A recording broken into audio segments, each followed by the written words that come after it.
MPPSC paper 4 में, जो कि एथिक्स का पेपर है, उसका जो पहला यूनिट है वो है दार्शनिक, विचारक और समाज सुधारक। अच्छा, इनको पढ़ने से पहले सबसे पहले यह जानना जरूरी है कि हम इनको पढ़ते क्यों हैं।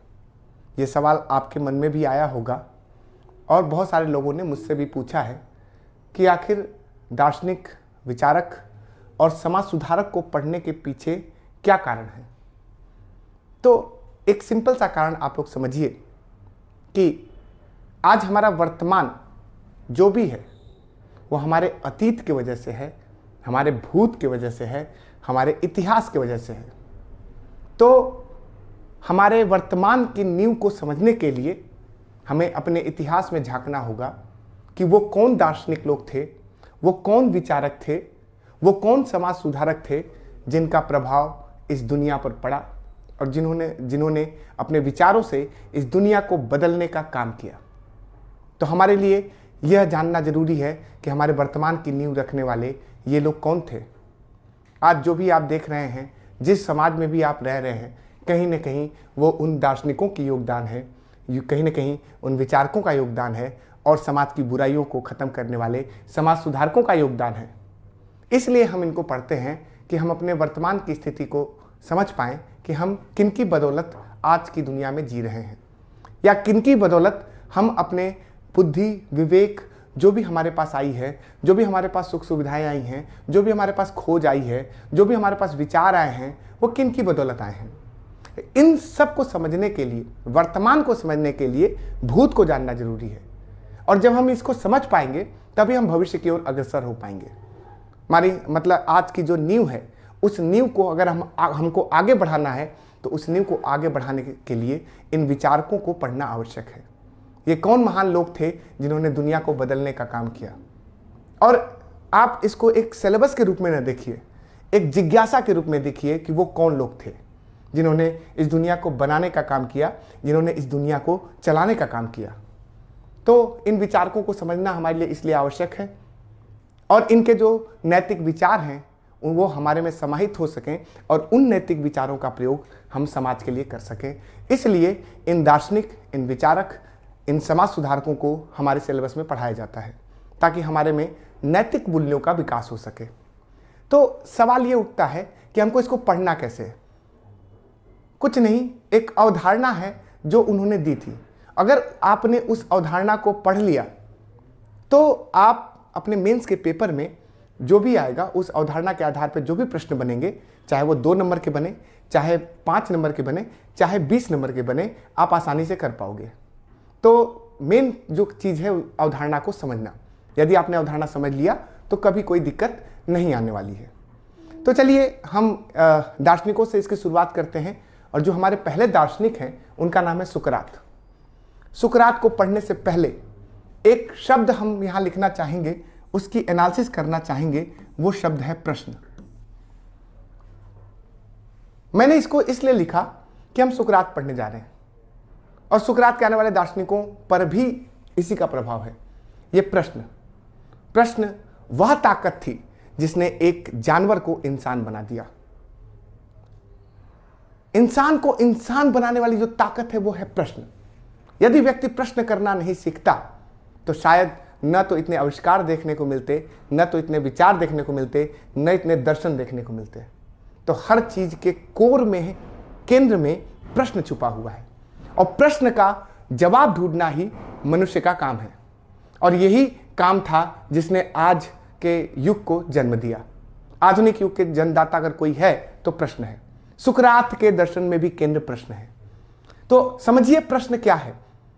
प्रश्न इंसान ही कर सकता है, मनुष्य ही कर सकता है। प्रश्न इंसान कर सकता है क्योंकि इंसान के पास बुद्धि है, विवेक है।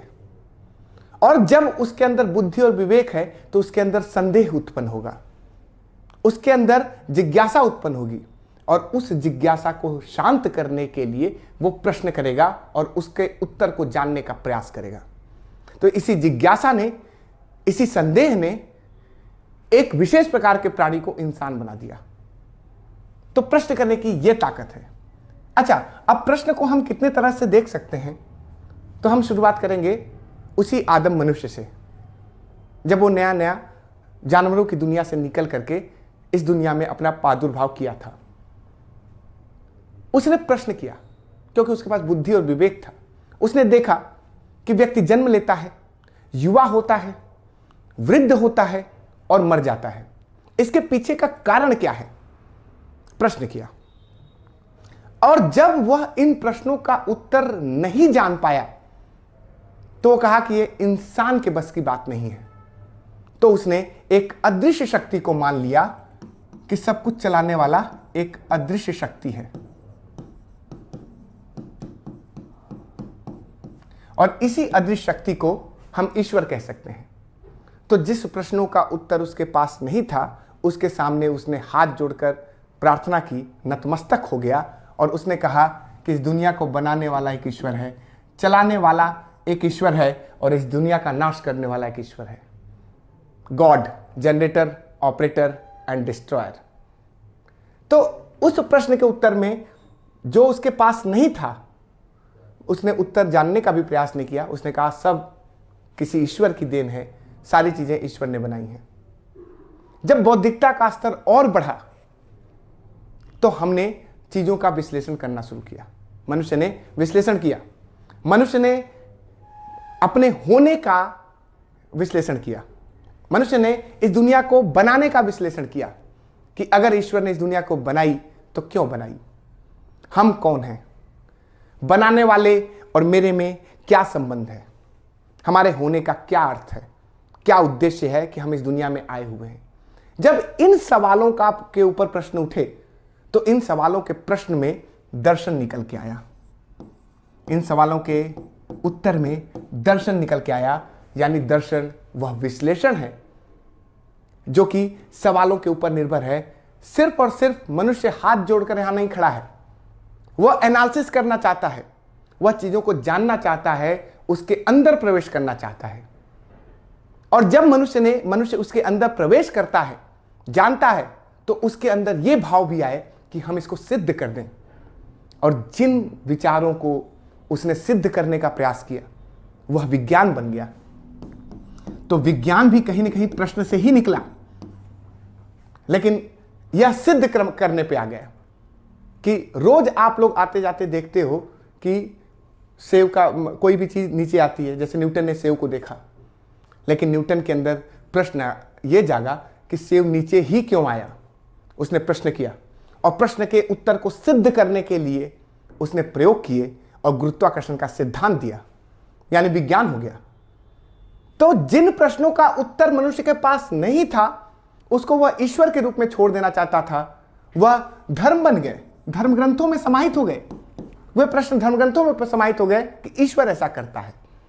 और जिन प्रश्नों का उत्तर एनालिसिस के द्वारा दिया गया वो दर्शन हो गए, और जिन प्रश्नों का उत्तर को सिद्ध करने का प्रयास किया गया और वो जो प्रश्न सिद्ध हो गए वो विज्ञान बन गए। तो विज्ञान के जन्म लेने की भी कहानी प्रश्न से ही आती है। अच्छा, अब तो हमने प्रश्न की ताकत को देखा, लेकिन क्या प्रश्न पूछना सभी को मंजूर होता है? आप लोग बताओ कि क्या आपको लगता है कि जो जीवन को हम जी रहे हैं उस पर कोई प्रश्न चिन्ह लगाए तो हमें अच्छा लगेगा? बिल्कुल अच्छा नहीं लगेगा, क्योंकि हमारा दिमाग भी एक रूढ़िवादी प्रवृत्ति में आ गया है, एक पारंपरिक प्रवृत्ति में है कि जो परंपराएं कह रही हैं उनको ही मानना है, उस पर कोई प्रश्न नहीं करना है। तो प्रश्न करना इतना आसान नहीं होता है। समाज हमेशा रूढ़िवादिता की तरफ बढ़ता है, और उस रूढ़िवादिता को तोड़ने वाला कोई प्रश्न होता है तो व्यक्ति आपे से बाहर हो सकता है, यानी प्रश्न पूछने की अनुमति नहीं होती है। अब यह प्रश्न पूछने की अनुमति नहीं थी सुकरात को भी। सुकरात ने भी प्रश्न किया और प्रश्न के बदले में उसको मृत्युदंड मिला, क्योंकि जो रूढ़िवादी लोग थे, जो पारंपरिक लोग थे, वे नहीं चाहते थे कि उनके खिलाफ कोई बोले, उनके परंपराओं के ऊपर कोई प्रश्न करे। और ये जो झल्लाहट थी उन लोगों की, इसी झल्लाहट ने सुकरात जैसे व्यक्ति को मृत्युदंड दे दिया। और किसी दार्शनिक ने कहा है कि मानवता उसी दिन समाप्त हो गई थी जिस दिन सुकरात को जहर दिया गया था। या विष दिया गया था। तो सुकरात को या यूनान के जैसे देशों में प्रश्न करने की अनुमति नहीं थी। लेकिन अगर हम भारत की बात करें, भारत की बुनियाद ही प्रश्न और उत्तर पर है, भारत का दर्शन ही प्रश्न और उत्तर पर है। अब सोचो कि हमारे यहां प्रश्न उत्तर और उस प्रश्न उत्तर पर आधारित ही ग्रंथ हैं, चाहे उपनिषद हो चाहे गीता हो, ये प्रश्न उत्तर पर ही आधारित है। प्रश्न किया गया, उसका उत्तर मिला, उसके बाद प्रश्न किया, फिर उत्तर मिला। तो हमारा दर्शन जो है, दर्शन की जो बुनियाद है वो प्रश्नों पर टिकी हुई है। और हमारे यहां विरोधाभासी प्रश्न भी शामिल हैं। जैसे मान लीजिए कि वेद की एक परंपरा है, एक परंपरा बुद्ध की है, एक परंपरा महावीर की है। ये सारी परंपराएं एक दूसरे से अलग हैं। वेदों की अपनी मान्यताएं हैं और उन वेदों को विरोध करके बुद्ध और महावीर खड़े होते हैं। तो आप सोचो, विरोधाभासी प्रश्नों को समाहित करने की जो शक्ति है वो भारत में ही है। अब आप सोचो कि एक दर्शन है जो अभौतिक है, जो सांसारिक सुखों को बिल्कुल नहीं मानता, सिर्फ मानता है तो आत्मा को परमात्मा से मिलाने में। वो ये जानता है कि अगर अंतिम लक्ष्य किसी व्यक्ति का है तो आत्मा को परमात्मा से मिला दो। वहीं दूसरी ओर चार्वाक आते हैं जो भौतिक तत्व को मानते हैं कि यही सत्य है, इस दुनिया में रहो, इंद्रियों को सुखी रखो और सुख का भोग करो, पूरी तरह से भौतिकतावादी। देखो, दो विरोधाभासी चीजें कैसे एक साथ चल रही हैं, यह भारत में ही संभव है। एक दर्शन कहता है वैराग्य ले लो, तो दूसरा दर्शन कहता है कि नहीं, संसार में आ जाओ, वात्सायन का कामसूत्र जो आपको संसार में रहने की सीख देता है। इतना समन्वय किसी और देश में नहीं था। विरोधाभासी संस्कृतियों को भी अपनी संस्कृति बना लेना, यही भारतीय संस्कृति की खास बात रही है। और इसी कारण से यह संस्कृति चली आ रही है, इसमें निरंतरता है, इसमें जीवंतता है। हर संस्कृति ऐसा नहीं कर पाती, और जब संस्कृति रूढ़िवादी हो जाती है, प्रश्न करने की अनुमति नहीं देती है, तो वो संस्कृति ज्यादा समय तक नहीं रह पाती है। जैसे सुकरात ने प्रश्न किया, उसे विष दे दिया गया। जीसस क्राइस्ट ने प्रश्न किया, उनको सूली पर चढ़ा दिया गया। कारण कि प्रश्न नहीं पूछना है। लेकिन हमारे यहां प्रश्न पूछने की ही प्रथा रही है और विरोधाभासी प्रश्नों को अपने में समाहित करने की प्रथा रही है। और यही कारण है कि आज हमारी संस्कृति निरंतर चलती जा रही है और हमारी संस्कृति में परिवर्तन भी होते रहे हैं। समय समय पर समाज सुधारक भी आए हैं जिनको हमको पढ़ना है, जिन्होंने इस संस्कृति को सुधार किया, इस संस्कृति के बुराइयों को दूर किया और इसमें सुधार किया। यही खास बात रही है। और इसी खास बात को ध्यान में रखकर इकबाल ने एक बात लिखी थी कि यूनान मिस्र रोमा सब मिट गए जहां से, कुछ बात है कि हस्ती मिटती नहीं हमारी, सदियों रहा है दुश्मन दौरे जहां हमारा, सारे जहां से अच्छा हिंदोस्ता हमारा। तो इन्हीं सब बातों के साथ अब हम सुकरात के दर्शन को शुरू करेंगे। प्रश्न की अहमियत हमने इसलिए समझाई आपको ताकि सुकरात के दर्शन को आप अच्छे से समझ पाएं। तो चलिए शुरू करते हैं सुकरात के दर्शन को। तो हमने अभी प्रश्न के ताकत को समझा और इसी प्रश्न की ताकत को सुकरात ने समझा था। सुकरात जो कि एक ग्रीक दार्शनिक था। तो आइए सुकरात को समझने का प्रयास करते हैं। तो सुकरात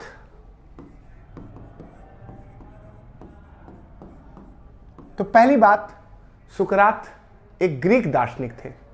सुकरात एक ग्रीक दार्शनिक थे।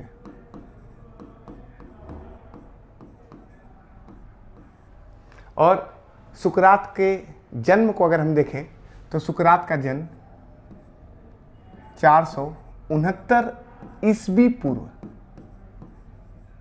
और इनकी मृत्यु हुई थी 399 ईस्वी पूर्व के आसपास। सुकरात देखने में बहुत सुंदर व्यक्ति नहीं थे, ऐसा लोग कहते हैं, लेकिन जिसके पास प्रश्न दर्शन को समझने की सुंदरता हो, उसके लिए वह सुंदरता क्या मायने रखती है। और इसी बात की एनालिसिस कर प्रूव भी करेंगे कि जो बाहरी दुनिया का ज्ञान है वह वास्तव में ज्ञान है ही नहीं। ज्ञान तो वह है जो मनुष्य के अंदर है। आइए समझते हैं सुकरात के दर्शन को। तो पहली बात, सुकरात एक ग्रीक दार्शनिक है। ग्रीक को अगर हम कहें तो वर्तमान समय में हम उसको ग्रीस बोलते हैं, यूनान बोलते हैं। और ये जो यूनान है, ये जो ग्रीस है, ये भूमध्य सागर पर स्थित है। और पश्चिमी दर्शन की जो शुरुआत मानी जाती है वो यूनान से मानी जाती है। उसका बहुत बड़ा कारण है भूमध्य सागर का होना, क्योंकि भूमध्य सागर एक व्यापारिक मार्ग हुआ करता था और व्यापारिक मार्ग होने के कारण बहुत सारे व्यापारी आते थे और यूनान के बंदरगाह पे रुकते थे। यूनान के बंदरगाह पे जब वो रुकते थे तो न सिर्फ व्यापार करते थे बल्कि अपने साथ लाए हुए साहित्य और अपने द्वारा जो उनकी संस्कृतियां हैं उनको लोगों तक पहुंचाते थे। तो साहित्य और संस्कृति का ऐसा समन्वय यूनान में हुआ कि वहां बौद्धिकता का उदय हुआ। तो अगर कोई प्रश्न पूछे या आपके आंसर राइटिंग में प्रश्न आए कि यूनान में ही दर्शन की शुरुआत क्यों होती है पश्चिमी दर्शन की, तो आपका सीधा जवाब होगा कि वहां के भूमध्य सागर का होना, भूमध्य सागर का व्यापारिक केंद्र होना, और व्यापारिक केंद्र होने के कारण व्यापारियों का साहित्य और संस्कृति को लाना, जिससे वहां बौद्धिक चेतना का विकास हुआ। तो बौद्धिक चेतना के विकास के कारण ही यूनान पश्चिमी दर्शन का केंद्र बना। तो सुकरात से पहले क्या दार्शनिक थे? बिल्कुल थे। तो सुकरात के पूर्व भी दार्शनिक थे। सुकरात के समय में भी उनके साथ चलने वाले दार्शनिक थे और सुकरात के पश्चात भी दार्शनिक थे। और सुकरात के पश्चात जो दार्शनिक आएंगे उन दार्शनिकों में सबसे प्रमुख होंगे उनके ही शिष्य जिनका नाम है प्लेटो, और प्लेटो के शिष्य अरस्तु।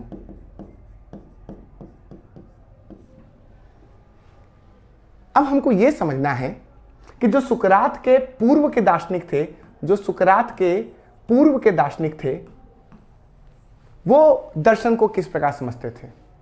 जाहिर सी बात है उन्होंने भी प्रश्न किया होगा, लेकिन उन्होंने उन प्रश्नों को किसी धर्मशास्त्र से जोड़ दिया।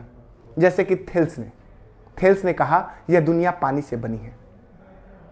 तो जो सुकरात के पूर्व के दार्शनिक थे उनका दर्शन किसी बाहरी दुनिया के किसी शक्ति पर आधारित था। जैसा कि हमने अभी थोड़ी देर पहले प्रश्न के बारे में समझा था कि जिस प्रश्न के आगे मनुष्य विवश हो गया और हाथ जोड़ लिया उसको एक अदृश्य शक्ति मान लिया। सुकरात के पूर्व जो भी दार्शनिक थे वो कहीं ना कहीं धर्मशास्त्र से दर्शन की व्याख्या करते थे। और सबसे बड़ी बात, जो सुकरात के पूर्व के दार्शनिक थे उनमें से कुछ थे जिनको कहा जाता था सोफिस्ट। तो अगर प्रश्न आए कि सोफिस्ट कौन थे, तो सोफिस्ट वो थे जो इंद्रिय जनित ज्ञान देते थे। इंद्रिय जनित ज्ञान का सीधा मतलब है कि हमारी जो ज्ञानेंद्रियां हैं उनसे जो हमें ज्ञान प्राप्त होता है वह इंद्रिय जनित ज्ञान है। वो अनुभव पर आधारित ज्ञान है। यानी हर व्यक्ति का ज्ञान अलग अलग होगा, हर व्यक्ति की इंद्रियों का और उनके द्वारा अर्जित किए गए अनुभव अलग अलग होंगे। और ऐसा ज्ञान जो इंद्रिय जनित हो और अलग अलग हो, यानी व्यक्ति व्यक्ति पर निर्भर करे, ऐसा ज्ञान आत्मनिष्ठ ज्ञान कहलाता है।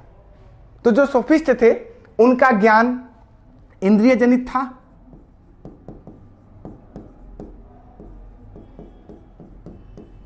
उनका ज्ञान आत्मनिष्ठ था। आत्मनिष्ठ का सीधा सा मतलब है, आत्मनिष्ठ का मतलब हम अंग्रेजी में सब्जेक्टिव कहते हैं इसके। आत्मनिष्ठ का सीधा मतलब होता है जो व्यक्ति व्यक्ति पर निर्भर करे। और वस्तुनिष्ठ का मतलब होता है जो सभी जगहों पर एक जैसा हो। वस्तुनिष्ठ को अंग्रेजी में ऑब्जेक्टिव कहा जाता है। तो आप लोग भी जब एग्जाम दे रहे होते हो तो बताओ, जो ऑब्जेक्टिव क्वेश्चंस होते हैं उनमें 4 ऑप्शंस होते हैं और उनमें से एक ऑप्शन सही होता है। जैसे किसी का जवाब डी है तो डी सही है, तो जो भी उसको जांचेगा वो यह मानेगा कि डी ही सही है। यानी वो सार्वभौमिक है, सभी जगहों पर एक जैसा है, व्यक्ति व्यक्ति पर निर्भर नहीं करता है, इसलिए उसको ऑब्जेक्टिव कहते हैं, वस्तुनिष्ठ कहते हैं। लेकिन जो आपका पेपर होता है मेंस का, वो सब्जेक्टिव होता है। और सब्जेक्टिव का मतलब आत्मनिष्ठ, यानी उसमें आपके विचार भी सम्मिलित होंगे, आपकी भाषा सम्मिलित होगी, आपके लिखने के तरीके सम्मिलित होंगे। तो आत्मनिष्ठ व्यक्ति व्यक्ति पर निर्भर करता है। जैसे मैं एक और उदाहरण अगर आपको दूं आत्मनिष्ठ और वस्तुनिष्ठ को समझने के लिए, तो सुंदरता आत्मनिष्ठ होती है, यह व्यक्ति व्यक्ति पर निर्भर करती है। लेकिन कोई काला है, गोरा है, किसी की कद काठी ऐसी है, यह वस्तुनिष्ठ है। तो वस्तुनिष्ठ जो है वो सभी जगहों पर एक जैसा स्वीकार्य होगा। आत्मनिष्ठ व्यक्ति व्यक्ति पर निर्भर करता है। तो जो सोफिस्ट हुआ करते थे उनका ज्ञान इंद्रिय जनित था और इंद्रिय जनित ज्ञान आत्मनिष्ठ था, यानी व्यक्ति व्यक्ति पर निर्भर करता था।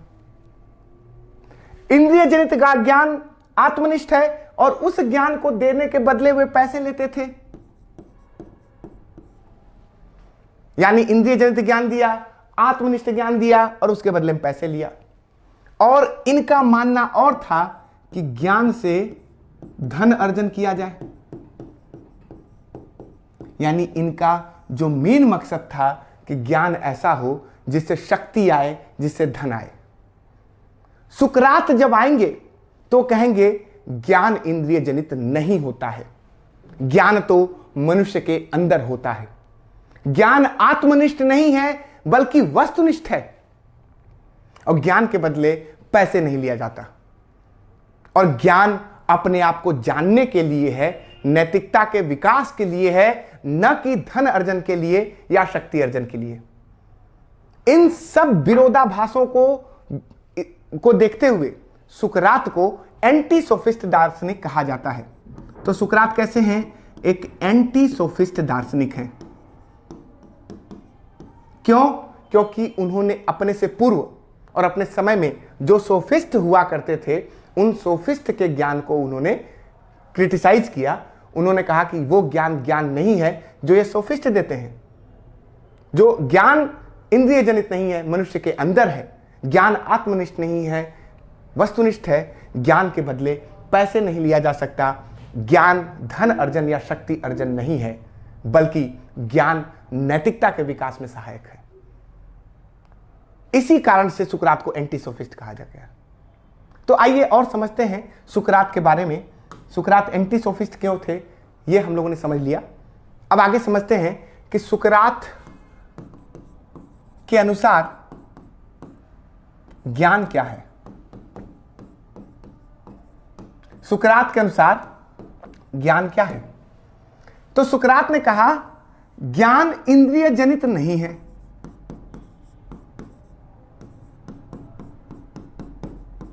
यानी जो हमारी इंद्रियां ज्ञान देती हैं वो ज्ञान नहीं होता है।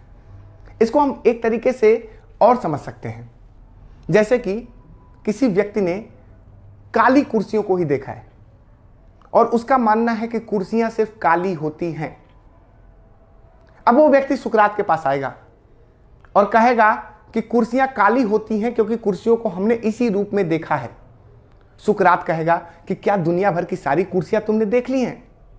तो वो कहेगा नहीं, मेरे सामने कुछ कुर्सियां आई जो मेरे आंखों के सामने आई और हमने उनको काला देखा, इसलिए मैंने मान लिया कुर्सियां काली होती हैं। सुकरात ने कहा कि मैंने तो नीली भी देखी है, मैंने तो भूरी भी देखी है।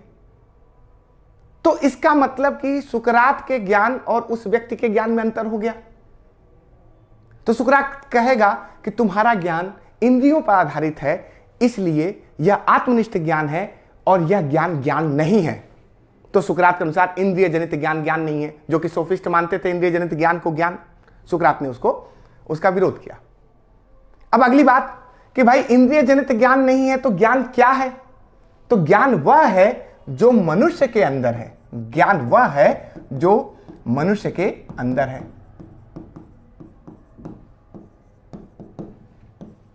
अब इसको समझिए। तो इसके जवाब में सुकरात कहेगा कि कुर्सी का एक आकार है, कुर्सी की एक संरचना है जो मनुष्य के अंदर है, जिसके बल पर एक बढ़ई कुर्सी को बनाता है और हम उस कुर्सी को पहचान पाते हैं। यानी कुर्सी काली है, नीली है, हरी है, भूरी है, ये इंद्रिय जनित है। इससे हम यह प्रूव नहीं कर सकते कुर्सी कैसी है, लेकिन कुर्सी की जो संरचना है वह मनुष्य के अंदर स्थापित है, वह बढ़ई के अंदर स्थापित है। उस संरचना के आधार पर बढ़ई कुर्सी को बनाता है और हम उस कुर्सी को पहचान कर उस पर बैठते हैं। तो ज्ञान कहां गया? मनुष्य के अंदर। और कुर्सी की जो संरचना है, कुर्सी की जो आकृति है, उसको सुकरात कहता है संप्रत्यय। इसको कहते हैं कॉन्सेप्ट। तो कुर्सी का जो कॉन्सेप्ट है, कुर्सी का जो संप्रत्यय है, वह मनुष्य के अंदर है, जिससे वह चीजों को पहचान पाता है, और वही ज्ञान है। मेरी बात समझ में आ रही है कि नहीं आ रही है आप लोग को? तो संप्रत्यय को अगर हमने जान लिया तो वास्तविक कुर्सी की चीजों को जान लिया। तो मनुष्य के अंदर है और वह एक संप्रत्यय के रूप में है, कॉन्सेप्ट के रूप में है। अब आगे बढ़ते हैं, हम इसको अगले उसमें समझते हैं कि संप्रत्यय या कॉन्सेप्ट क्या है।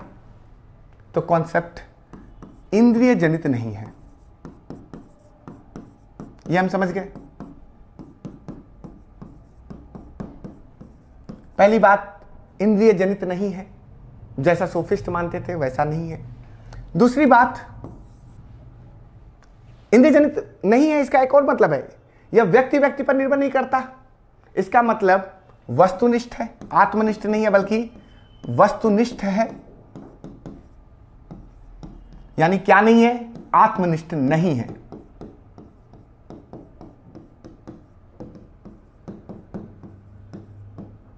और किसी समय काल परिस्थितियों में वह एक जैसा ही रहेगा, यानी सार्वभौमिक है।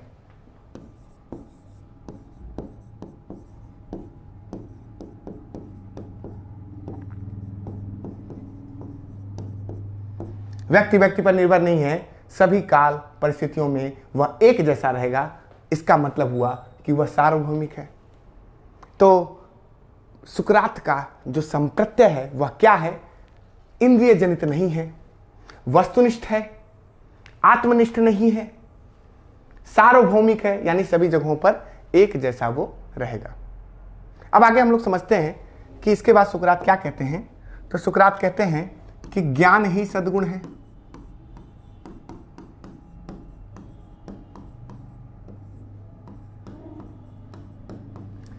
अब जितने भी ग्रीक दार्शनिक हुए, चाहे वो सुकरात हुए हों, चाहे वो प्लेटो हुए हों, चाहे वो अरस्तु हुए हों, सभी ने सद्गुणों की व्याख्या की है। सद्गुण का अगर मतलब हम यहां निकालें कि सद्गुण क्या है, तो सद्गुण जो है वो नैतिकता का सर्वोच्च स्तर है।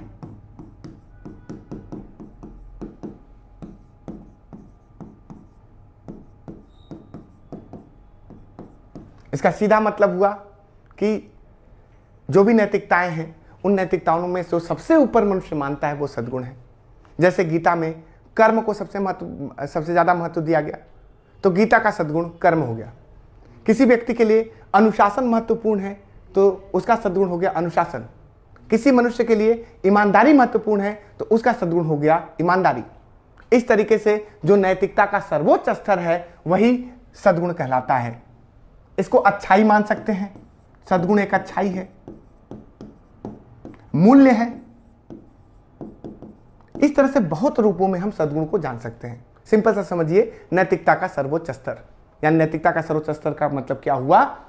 जो सबसे ऊपर नैतिकता को रखी जाए, जिस नैतिकता को सबसे ऊपर रखी जाए वही सद्गुण कहलाता है। तो सद्गुण क्या है? ज्ञान है। और यहां ज्ञान क्या है? इंद्रिय जनित नहीं है। यहां ज्ञान मनुष्य के अंदर है, संप्रत्यय मनुष्य के अंदर है। तो ज्ञान ही सद्गुण है। इसका एक और मतलब हुआ कि अगर मनुष्य ज्ञान प्राप्त कर ले,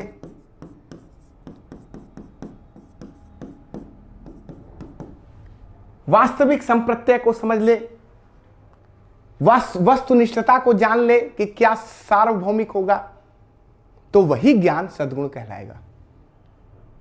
अब आपने सही का संप्रत्यय जाना, आपने अच्छाई का संप्रत्यय जाना, आपने कर्तव्य का संप्रत्यय जाना, और जब आप उसके संप्रत्यय को जान जाओगे तो सही को सही करोगे, गलत को गलत कहोगे, अच्छा करने का प्रयास करोगे, बुराई को अपने से दूर करोगे, कर्तव्य की राह पर चलोगे और अकर्तव्य को अपने से दूर हटाओगे। तो इसका मतलब ज्ञान आपके अंदर सद्गुणों का विकास कर रहा है, और चूंकि ज्ञान सद्गुणों का विकास कर पा रहा है, इसीलिए ज्ञान ही सद्गुण है। तो ज्ञान ही सद्गुण है, इसका मतलब समझ में आया कि वह ज्ञान जो सार्वभौमिक है, जो कर्तव्य अकर्तव्य का बोध कराता है, जो सही गलत का बोध कराता है, जो वस्तुनिष्ठ है, जो इंद्रिय जनित नहीं है, जो मनुष्य के अंदर है, वो ज्ञान सद्गुण है, यानी नैतिकता का सर्वोच्च स्तर है। मुझे लग रहा है आप लोगों को ज्ञान समझ में आ गया होगा। यहां पर सुकरात एक और शब्द जोड़ते हैं, सद्गुणों की एकता।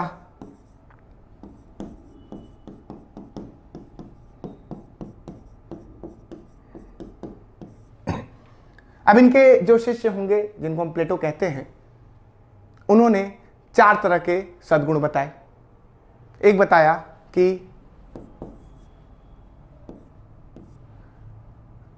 कि विवेक होना सद्गुण है, यानी विवेक का आना। दूसरा, साहस का होना सद्गुण है। तीसरा, संयम का होना सद्गुण है। और चौथा, न्याय का होना सद्गुण है। तो मान लो अगर ये 4 सद्गुण हैं, तो सुकरात कहेंगे कि इन चारों का विकास एक ही सद्गुण से हुआ है, जिसका नाम है ज्ञान। इसलिए ज्ञान से ही सभी सद्गुण निकले हैं, या ज्ञान में ही सभी सद्गुण समाहित हैं। यही कहलाता है सद्गुणों की एकता। तो एक बार शॉर्ट में बस आपको और बता दूं कि ज्ञान ही सद्गुण है, जहां ज्ञान इंद्रिय जनित नहीं है, मनुष्य के अंदर है, और उस ज्ञान को, उस संप्रत्यय को, उस कॉन्सेप्ट को समझ पाना ही नैतिकता का सर्वोच्च स्तर है, अर्थात सद्गुण है। और ज्ञान जैसे सद्गुण से ही बाकी सद्गुणों की उत्पत्ति होती है, या बाकी सद्गुण ज्ञान रूपी सद्गुण में ही समाहित हैं, यह कहलाता है सद्गुणों की एकता। तो ये सुकरात का सबसे महत्वपूर्ण जो है वो, इससे सबसे महत्वपूर्ण प्रश्न आते हैं। अब आगे बढ़ते हैं कि हम ज्ञान कैसे प्राप्त करेंगे। भाई मनुष्य के अंदर है, तो कैसे उसको बाहर निकालेंगे, यह भी तो एक प्रश्न है कि ज्ञान हम कैसे प्राप्त करेंगे। उसकी एक विधि तो होनी चाहिए। इंद्रिय जनित ज्ञान प्राप्त करना तो बड़ा आसान है, आत्मनिष्ठ ज्ञान प्राप्त करना बहुत आसान है, लेकिन जिस ज्ञान की ये बात कर रहा है, उस ज्ञान को प्राप्त करना एक कठिन काम है। तो उस ज्ञान को हम कैसे प्राप्त करेंगे, तो उसके लिए सुकरात ने जो पद्धति सुझाई, उसको सुकरात पद्धति के नाम से जाना जाता है। तो ज्ञान कैसे प्राप्त करेंगे, उसके लिए उसने जो पद्धति बताई वो है सुकरात पद्धति। इसके कई नाम हैं। एक नाम तो सुकरात पद्धति हो गया, दूसरा नाम हो गया इसका द्वंदात्मक पद्धति।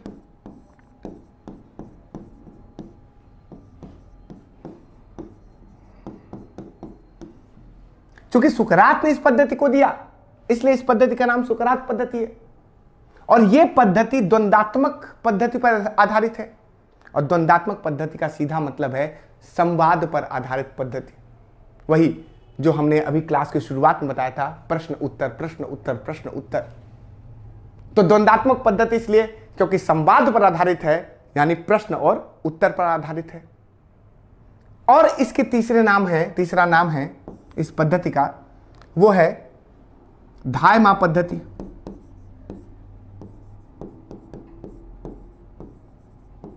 धायमा को अंग्रेजी में मिडवाइफ कहते हैं।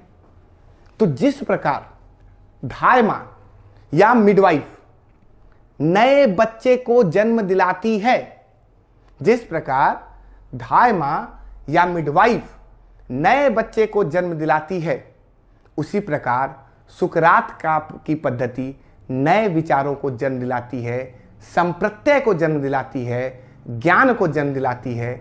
इसलिए इस पद्धति को धायमा पद्धति भी कहा जाता है, मिडवाइफरी मेथड। अब आगे बढ़ते हैं कि ये पद्धति आखिर है क्या जिसकी बात सुकरात कर रहे हैं। तो ये जो सुकरात की पद्धति है,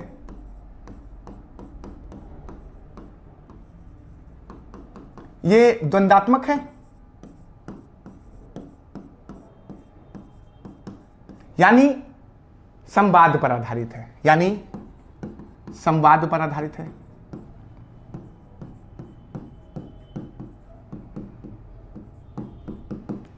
यानी प्रश्न और उत्तर आएंगे,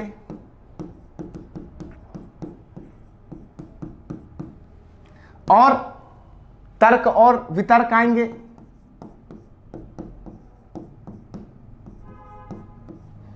और अंत में हमें यह प्राप्त होगा जिसको हम संप्रत्यय कह सकते हैं, जिसको हम ज्ञान कह सकते हैं। जैसे कि अभी हमने शुरुआत में उदाहरण लिया था कि एक कहेगा सभी कुर्सियां काली हैं, दूसरा कहेगा नहीं सभी कुर्सियां, कुछ कुर्सियां नीली भी हैं, तीसरा कहेगा सभी कुर्सियां हरी भी हैं, हमने देखी हैं। सबके ज्ञान अलग अलग, सबके ज्ञान अलग अलग। जब ये सब अपनी बातों को मिलाएंगे, तर्क और वितर्क करेंगे, प्रश्न और उत्तर करेंगे, तो अंत में एक विचार आएगा कि कुर्सी की एक संरचना है जिसे हम कुर्सी कहते हैं। बाहरी ज्ञान से तो ये काली नीली हरी दिखाई देती हैं। अब इसको समझिए मनुष्य के तरह कि मनुष्यत्व एक ऐसी चीज है जो दुनिया भर के सभी मनुष्यों में पाई जाएगी, जो मनुष्य को मनुष्य बनाती है, चाहे वह किसी रंग रूप का हो। अमेरिका का मनुष्य भी मनुष्य है, भारत का मनुष्य भी मनुष्य है, ब्रिटेन का मनुष्य भी मनुष्य है। मनुष्य चाहे पोल पे रहता हो, ध्रुवों पे रहता हो, या विषुवत रेखा पे रहता हो, वो मनुष्य है, जबकि उसका रंग और रूप अलग अलग है। तो बाहरी इंद्रियां जो हैं वो बाहरी ज्ञान को बता रही हैं, वो विभेद करा रही हैं कि ये मनुष्य काला है, ये मनुष्य गोरा है। जबकि मनुष्यत्व एक ऐसा चीज है जो सभी मनुष्यों में पाया जाएगा और सभी मनुष्यों को हम बराबर मानेंगे। तो मनुष्य के अंदर जो सबसे खास चीज है वो है मनुष्यत्व, और ये एक कंसेप्ट है, एक संप्रत्यय है जो मनुष्य के अंदर रहता है, जिससे हम मनुष्य को पहचान पाते हैं। तो जब हम तर्क करेंगे, प्रश्न और उत्तर करेंगे, तो अंत में हमको वह तर्क प्राप्त होगा जो कि संप्रत्यय होगा, जो कि ज्ञान होगा, और फिर हम उस ज्ञान से बाकी चीजों का विश्लेषण कर पाएंगे। तो सुकरात की पद्धति उसी संप्रत्यय, उसी ज्ञान को बाहर निकालने की पद्धति है जो कि प्रश्न और उत्तर पर आधारित है। मेरी बात समझ में आ रही है क्या?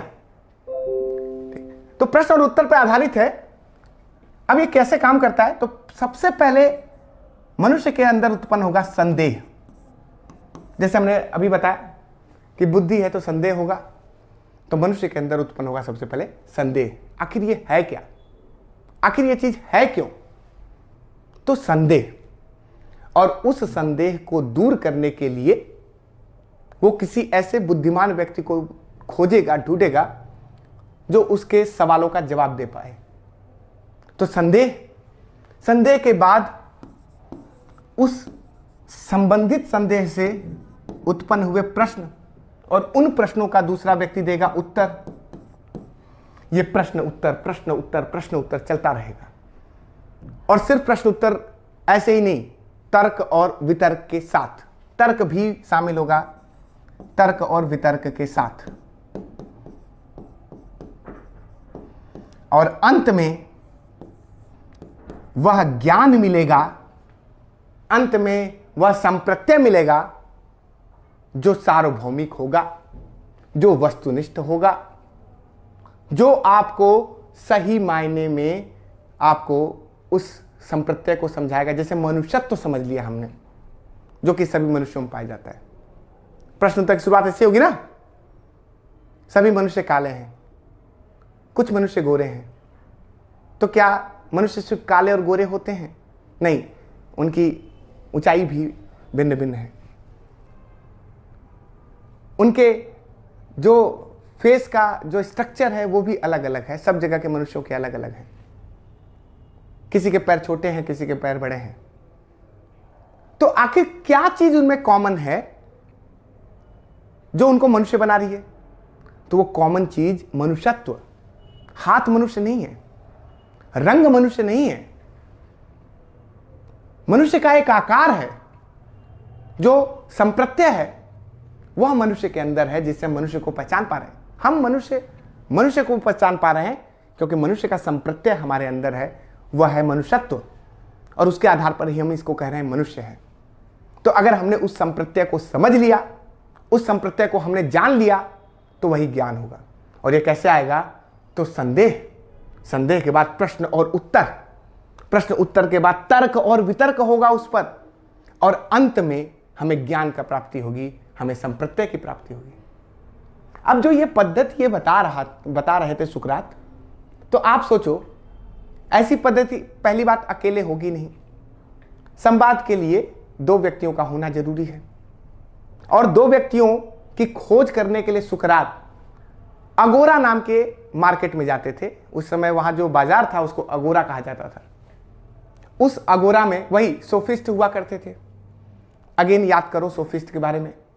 सोफिस्ट वो थे जिनका ज्ञान आत्मनिष्ठ था, जिनका ज्ञान इंद्रिय जनित था, जो ज्ञान के बदले में पैसे लेते थे, और उनके ज्ञान का जो आधार था वो था धन अर्जन करना और शक्ति अर्जन करना। सुकरात उनके पास जाते हैं। अब आप ही बताओ, किसी की बनी बनाई दुनिया हो, अचानक एक व्यक्ति आए और उस दुनिया में खलल डाल दे, किसे अच्छा लगेगा? कोई कुछ भी कर रहा हो मार्केट में, बेचारा खाना पीना खा रहा हो, सुकरात आ गया, क्या भाई ये बताओ कि ये तुम खा रहे हो ये कैसा है? क्या ये सत्य है, क्या नहीं है, सार्वभौमिक है, नहीं है? कौन इसका जवाब देना चाहेगा? तो पूरा एथेंस परेशान कि एक आदमी आता है, अजीबोगरीब प्रश्न उत्तर करता है, और ज्यादातर लोग उससे हार जाते थे। तर्कशील बहुत था सुकरात, और उसकी तर्कशीलता के आगे किसी की नहीं चलती थी, तो लोग परेशान हो जाते थे। लेकिन सुकरात को मानने वाले लोग भी बढ़ गए। अब आप सोचो कि जैसे हमने अभी इसके पहले क्लास में आपको समझाया कि आदमी अपनी रूढ़िवादिता को नहीं छोड़ना चाहता। वह नहीं चाहता कि हमारे बीच में कोई ऐसा आ जाए जो बदलाव लाए। वो स्थिरता को चाहता है कि जैसा चला आ रहा है वैसा ही चलता रहे हमेशा। जैसे न्यूटन के गति का प्रथम नियम कहता है ना कि कोई वस्तु स्थिर है तो तब तक स्थिर रहेगी जब तक कि उस पर कोई बाह्य बल न लगा जाए। ये वस्तु के विषय में बातें हो रही हैं, लेकिन शायद हमारी मानसिक स्थिति के विषय में भी यही बातें हैं। हम स्थिर हो गए हैं, हम रूढ़िवादिता में फंसे हुए हैं। बचपन से लेकर आज तक जिन परंपराओं को मानते आ रहे हैं, उन परंपराओं को कोई तोड़ने का प्रयास करे तो हम विरोध करेंगे। पहली बात, हम परिवर्तन नहीं चाहेंगे। तो परिवर्तन करने का जो वाह बल है वो तो लग रहा है, जिसमें कुछ लोग गतिशील हो भी जाएंगे, लेकिन कुछ लोग अभी भी स्थिर ही रहेंगे। उन पर वाह बल का कोई प्रभाव नहीं पड़ेगा, विरोध करेंगे। वो एक चट्टान की तरह खड़ा रहेंगे कि लगाओ तुम कितनी शक्ति, हम यहां से नहीं हिलेंगे। तो वो लोग जो सोफिस्ट थे, जिनकी बसी बसाई दुनिया थी, जिन्होंने अपने ज्ञान को सर्वोच्च ज्ञान मान लिया था, और सभी सोफिस्ट के ज्ञान अलग अलग, क्योंकि वो अनुभव पर आधारित थे।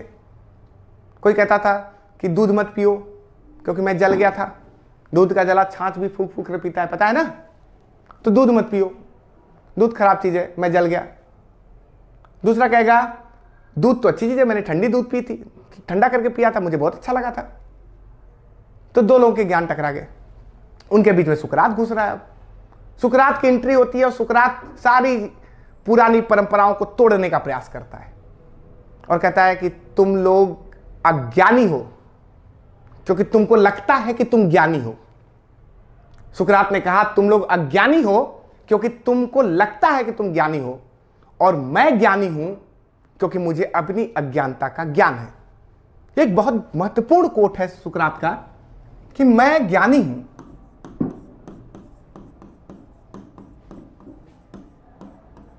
क्योंकि मुझे अज्ञानता का ज्ञान है।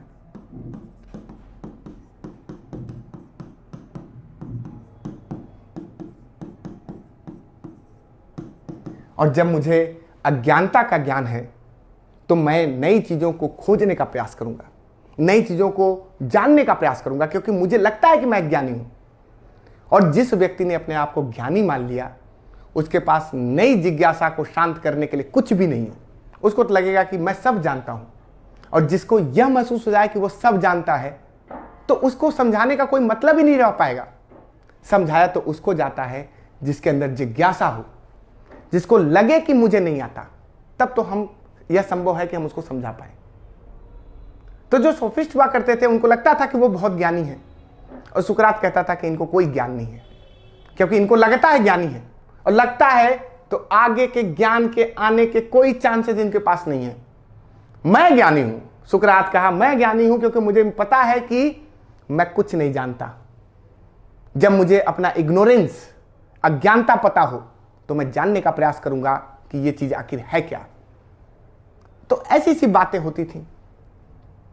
कहीं धर्मगुरु परेशान, कहीं सोफिस्ट परेशान, कहीं जज परेशान उसके सुकरात के प्रश्नों से। लोग घबरा गए। युवाओं की जो प्रतिबद्धता थी सुकरात के प्रति वो बढ़ती जा रही थी। युवा उनसे प्रभावित थे सुकरात से, वो उसके पीछे पीछे चलते थे। तो लोगों ने सोचा कि यार अब गड़बड़ हो रहा है मामला। वो पहुंच गए राजा के पास। राजा से कहा कि एक व्यक्ति ऐसा है जो धर्म का विरोध करता है, जो देवताओं का विरोध करता है, जो पता नहीं कौन सी पद्धति अपनाता है, प्रश्न और उत्तर करता है, न तो हमें काम करने देता है, न तो कुछ और करने देता है। अगोरा मार्केट में हम लोग अच्छा भला खाना खा रहे होते हैं, उसी बीच पहुंच जाता है कि चलो हमारे साथ तर्क वितर्क करो, प्रश्न और उत्तर करो। युवाओं को पथभ्रष्ट कर रहा है। राजा को भी लगा कि कहीं ऐसा तो नहीं कि आने वाले समय में ये कोई प्लानिंग बना रहा हो, कोई योजना बना रहा हो। कहा कि ले आओ सुकरात को।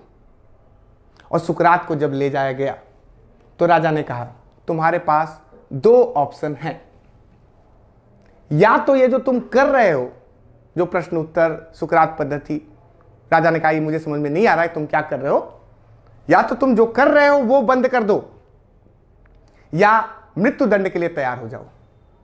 और उस समय मृत्यु दंड दिया जाता था जहर से। एक हेमलॉक नाम का जहर होता था जो बहुत तेज होता था। सुकरात ने कहा यदि मैं यह नहीं जान पाऊंगा कि मैं क्या जानता हूं, तो मेरे जीवन जीने का कोई मतलब नहीं है। तो यहां पर सुकरात ने एक और कोट बोला, बिना जांच के जीवन व्यर्थ है। बिना जांच के जीवन व्यर्थ है, क्योंकि हम जान ही नहीं पाएंगे कि हमारे अंदर क्या है। और जब हम अपने अंदर के संप्रत्यय को, अपने अंदर के ज्ञान को जान नहीं पाएंगे, अपने आप को नहीं जान पाएंगे, तो मेरे होने का कोई मतलब नहीं है। मेरे होने का मतलब तो तब है जब हम अपने अंदर के ज्ञान को जान पाएं, कर्तव्य और कर्तव्य को जान पाएं, सही और गलत को जान पाएं, अच्छे और बुरे का ज्ञान हो पाए। और जब हम इस ज्ञान को नहीं प्राप्त कर पाएंगे तो हमारे होने का कोई मतलब नहीं है। तो अंतिम जो कोट है सुकरात का वह यह है कि बिना जांच के जीवन व्यर्थ है। यानी हमको अपने जांच करनी चाहिए, और अगर आप जांच नहीं कर सकते तो आपके होने का कोई मतलब नहीं है। एक बात और कही जाती है सुकरात के विषय में कि सुकरात से कहा गया कि आप जीवित रहेंगे यदि आप ये सब कुछ छोड़ देंगे। तो सुकरात ने एक बात और कही थी और कहा था कि अगर मैं अपने विचारों को छोड़ करके जिंदा रहता हूं तो सुकरात का शरीर तो जिंदा रहेगा लेकिन आत्मा मर जाएगी, विचार मर जाएंगे। लेकिन अगर मैं मर जाता हूं, मृत्युदंड को स्वीकार कर लेता हूं, तो सुकरात का शरीर जाएगा लेकिन उसके आत्मा और विचार शाश्वत हो जाएंगे, हमेशा अमर हो जाएंगे। और आज भी सुकरात के विचार इसीलिए जीवित हैं। हम सुकरात को इसीलिए पढ़ रहे हैं कि सुकरात ने वो क्रांति की थी, वो समाज को बदलने का प्रयास किया था। और सुकरात ने हंसते हंसते जहर के प्याले को पी लिया। इस तरीके से हमने आज सुकरात को देखा है। अब नेक्स्ट वीडियो में हम प्लेटो को देखेंगे। वीडियो मैं इसलिए बोल रहा हूँ कि ये जो क्लास है वो ऑफलाइन के साथ साथ ऑनलाइन भी जा रही है। तो जो लोग हमें हमारे ऑनलाइन को देख रहे हैं, जो यूट्यूब पे उपलब्ध हो जाएगा, वो उनको अगर पसंद आता है तो हमारे चैनल को लाइक करें, सब्सक्राइब करें और दूसरों से शेयर करें, ताकि दूसरे भी मेरे पढ़ाने के अंदाज को समझ पाएँ। यदि पसंद आए तो ही ज़रूरी है, मैं कोई ऐसा ज़बरदस्ती नहीं कहता कि कोई मेरे वीडियो को लाइक करे। यदि पसंद आता है तो आप लोग ज़रूर इसको लाइक करें, सब्सक्राइब करें। Thank you.